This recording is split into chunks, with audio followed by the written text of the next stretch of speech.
இன்னைக்கு பேக்கரி ஸ்டைலில் நல்ல கிறிஸ்பியான வெங்காய பக்கோடா எப்படி செய்து பார்க்கலாம். அதுக்கு 1/2 கிலோ வெங்காயம் எடுத்திருக்கேன். இப்போ இதை வந்து நீல வாக்கில் நல்ல மெலிசாக கட் பண்ணி எடுத்துங்க.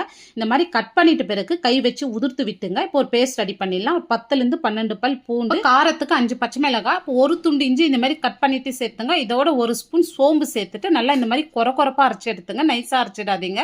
இப்போ இதை சேர்த்துட்டு வந்து இதுக்கு தேவையான அளவு உப்பு சேர்த்து இது நல்லா மிக்ஸ் ஆன வெங்காயத்தில் இந்த மாதிரி நல்லா கலந்து கொடுத்துங்க. இப்போ கொஞ்சமாக வந்து பொடியை நறுக்கின கருவேப்பிலை சேர்த்துட்டு நல்லா இந்த மாதிரி மிக்ஸ் பண்ணி எடுத்துங்க.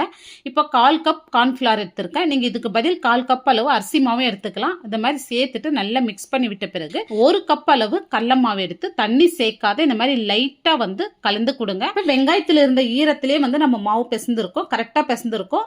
இப்போ வந்து சூடான ஆயிலில் இந்த மாதிரி மாவு எடுத்து இந்த மாதிரி அழுத்தி விட்டு போடுங்க. இப்போ கரெக்டாக வரும் பக்கோடா. பாருங்க, மிதமான சூட்லேயே வந்து இந்த மாதிரி கலர் மாறி வந்ததோ எடுத்துடலாம். இப்போ பேக்கரி ஸ்டைலில் நல்ல கிறிஸ்பியான பக்கோடா ரெடி ஆயிடுச்சு. இப்போ நம்ம சேர்த்து இருக்கிற பொருள் அளவுகள் தெரிஞ்சுக்கணும்னா இந்த ஆரோ கிளிக் பண்ணுங்க. இந்த வீடியோ பிடிச்சிருந்தா லைக் பண்ணிட்டு சப்ஸ்கிரைப் பண்ணிடுங்க.